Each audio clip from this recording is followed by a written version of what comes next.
Before we get started with anything, I would like to recite the refuge prayer for Lama Zopa, for his health, for his benefit, for his ability to generate strong compassion for all sentient beings and be able to spread the Dharma. So I will do it once in English and twice in Tibetan.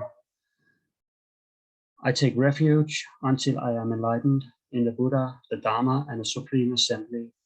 By my merits of generosity and so forth, may I become a Buddha to benefit transmigratory beings. Sangye chirang soke chok nam la, jansu padu dagi kap chi, dagi jin soki pisananki, drola pense sangye drobaksho. Sangye chirang soke chok nam la, jansu padu dagi kap chi, dagi jin soki pisananki, drola pense sangye drobaksho. Having already by now set some sort of preliminary motivation, I suggest that you find the right position in the chair, sofa, on the floor, on the cushions, wherever you may be seated. And just take 3 deep breaths, really feeling the sensation of air coming through the nostrils.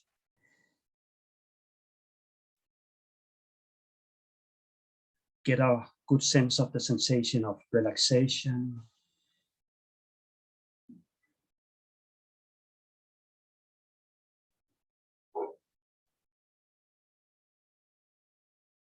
Seeing this as a means to achieve clarity, and with your mindfulness, the alertness, introspection that you get, an ability to come back to the focus, the object of attention, the breath.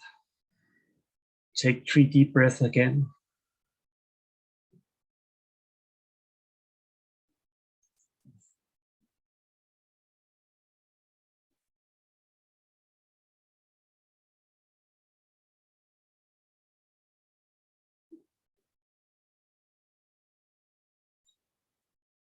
Having found hopefully a better clarity, much more clarity on the object of attention, of focus, concentration. Having detected the detective, seeing it as mindfulness that brings the attention back to the object of focus, we will think about the motivation for doing this meditation. Today's meditation will be on the 7-fold cause and effect on Lojong, mind training, Mahayana, mind training. So see this meditation, this practice, as another step where I will guide you through some points to contemplate in order for you to generate bodhicitta, Mahakaruna, the great compassion, big love. See if this little baby step will yield not another step towards the understanding of how to implement Lojong as a tool in your normal day life. So it's not something that is used only here right now, but it's something that is used when it gets difficult, especially when it gets difficult. And speaking of difficult, think about those persons, those objects about whom you're doing this meditation. We will meditate on equanimity and think that all beings, friends, enemies, strangers, are all alike, all wishing to be happy. All of them are yearning to avoid suffering. Nobody likes to suffer. Not even the one person that you really hate the most or find the most difficult. Even they do not wish to suffer. When asked, they will say, I just want to be happy. So from their perspective, they are just the same as you. Also think that friend, enemy, and stranger are just a product of your imagination, figment of your perspective, the projections that you are imbuing on sentient beings, labels. It's your attitude, not necessarily how they react towards you.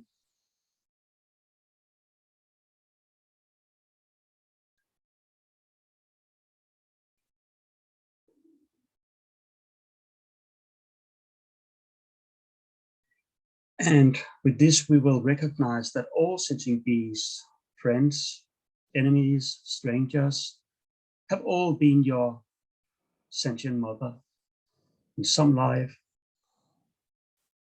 So think about the continuity of your mind and go back from life to life, infinite lives back in time, and thinking also forward into the next life in the future.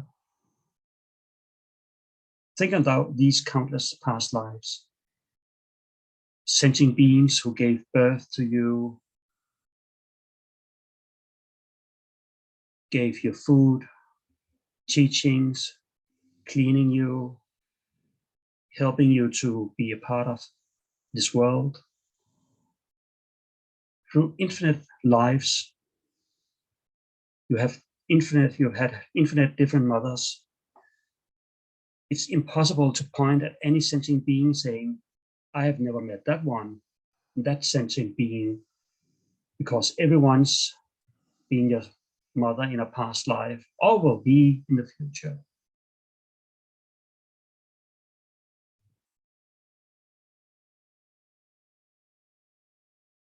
Maybe in this life, it's a person you consider really difficult. You wish to not engage in them, in their lives. However, they have been your mother in a past life. Maybe thinking about, can I somehow repay the kindness? Think about the kindness they gave towards you, and maybe you wish to repay that kindness. Think about mother's kindness. It's an incomparable. We wouldn't be alive if it were not for our mothers, having carried us in her womb for 9 long months, taking care of us,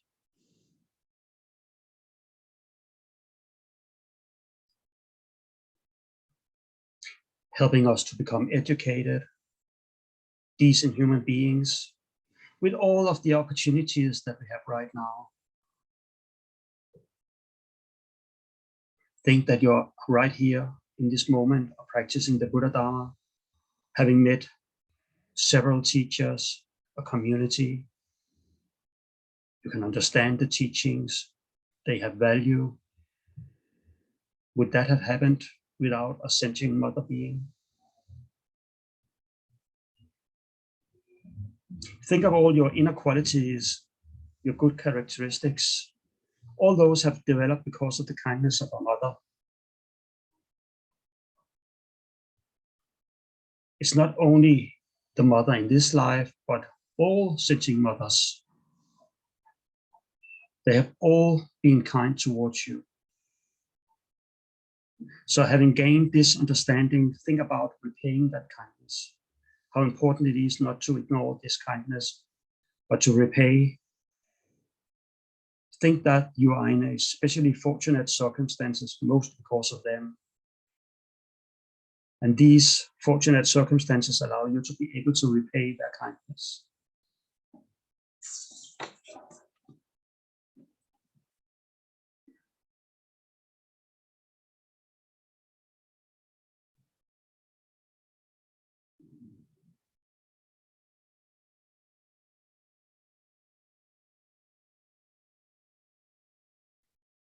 Think about opening your heart, bodhicitta, the open heart, opening the heart towards all sentient beings, not just some of them when they're doing what you wish them to do, when your attachment gets what it wants. but actually thinking about opening the heart towards those that do not give what you need and wish for, or those for whom you just don't care, are neutral towards, or just indifferent. Reflect on the situation of sentient beings. Although everyone wishes to be happy, they are completely without true, pure, uncontaminated happiness. Generate a strong feeling of love towards sentient beings, the same kind of feeling that a mother feels towards all of her children, not just one of the children. Or when walking on a field and you're a shepherd with lots of fluffy white sheep, you cannot set them apart from each other, and there you have no favorite. They're all similar from your perspective. Your job is to help all of them. Generate a strong, loving attitude, wishing all kind mother sentient beings to receive every happiness. On top of this, determine in your mind that you yourself will bring all sentient beings to that happiness.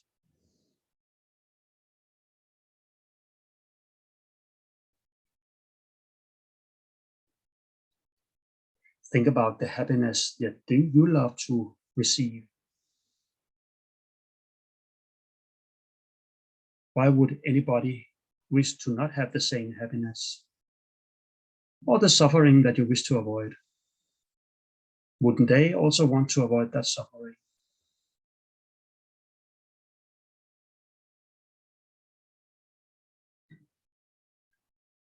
This general perspective of great love, see if you can extend it to all sentient beings, thinking about all sentient beings, this great compassion.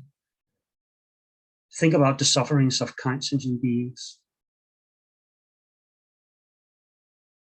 You could perhaps think about the slaughter of an animal. Think about the suffering not only of the animal being slaughtered, but also about the person who commits the action of slaughtering.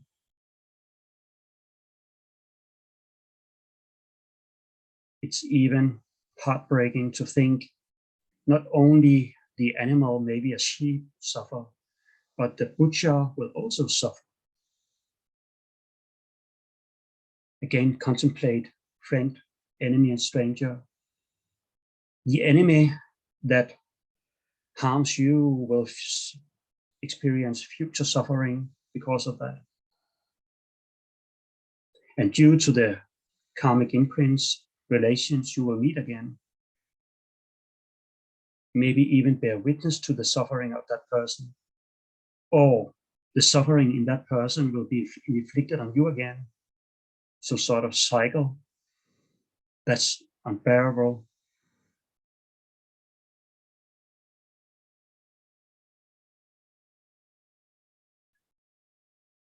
Think that sentient beings, all mother sentient beings, are creating their future suffering that will ripen when meeting the right conditions in the future.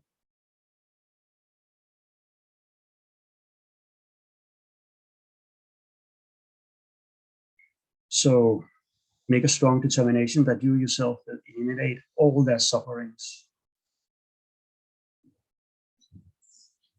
Think about some sort of commitment, responsibility to be the one who stops and ends this cycle of hurting.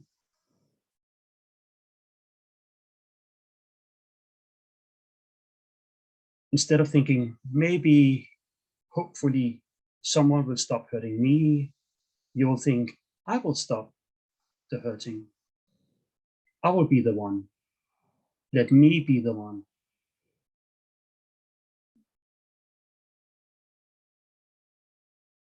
So when meeting an enemy who hurts you, you will do the change.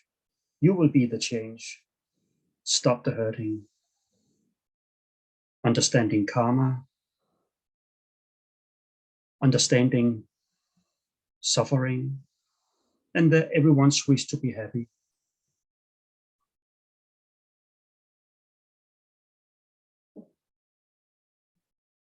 Think that it's unbearable that sentient beings are so overwhelmed by suffering and cannot have the happiness that they wish for and deserve.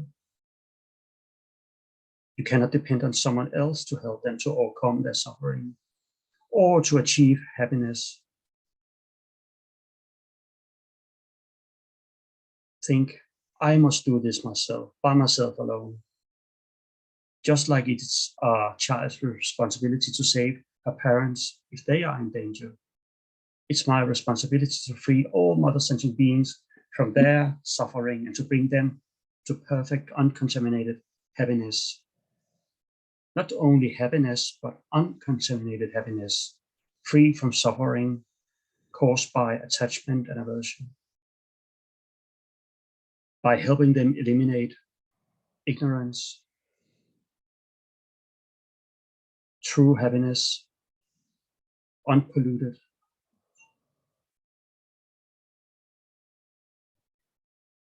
There's no other way. See if you can picture this wish to imbue all of your intentions with body, speech, and mind, how it permeates your heart through and through.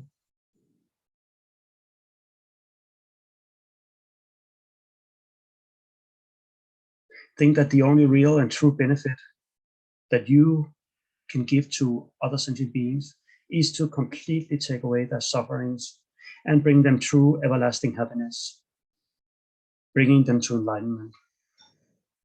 Nothing else is enough.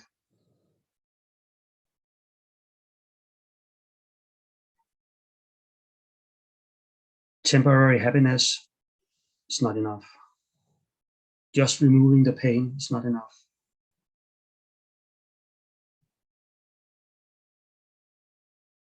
Think that you're not even able to liberate yourself. At this point, you're not even yourself liberated from suffering. So the only way that you can help other sentient beings is to become liberated from samsaric bondage and transcending suffering, realizing emptiness, becoming enlightened as fast as possible. Put on the oxygen mask before anyone else gets it. For this sole purpose of liberating all other sentient beings from suffering and leading them to perfect, complete enlightenment, you, as quickly as possible, must achieve this exalted state of supreme enlightenment, the state of a perfect, complete Buddha.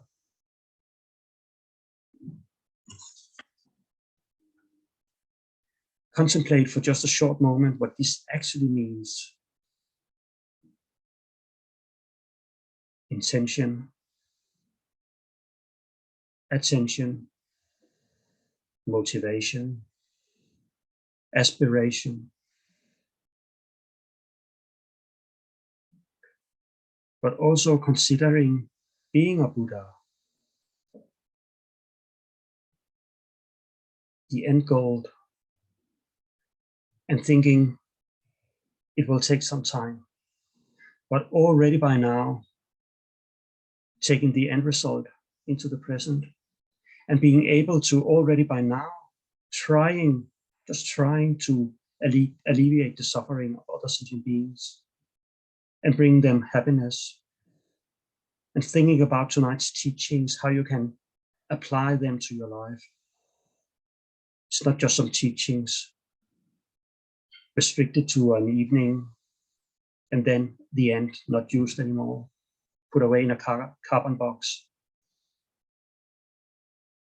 It's uncontrived bodhicitta, uncontrived for everyone's sake. And we will dedicate all of tonight's thoughts already by now. May they experience a shower of blessings and a feeling of others' concern for them, thinking that all sentient mother beings must experience us repaying their kindness and us helping them in this life and future lives, thinking that for their sake, may I be able to complete all of the Lamrim, all the steps in the Lamrim, and becoming enlightened as fast as possible. And already by now, may I be able to just practice some of it step by step. So with body, speech, and mind, I don't hurt anyone and benefit sentient beings and generate bodhicitta.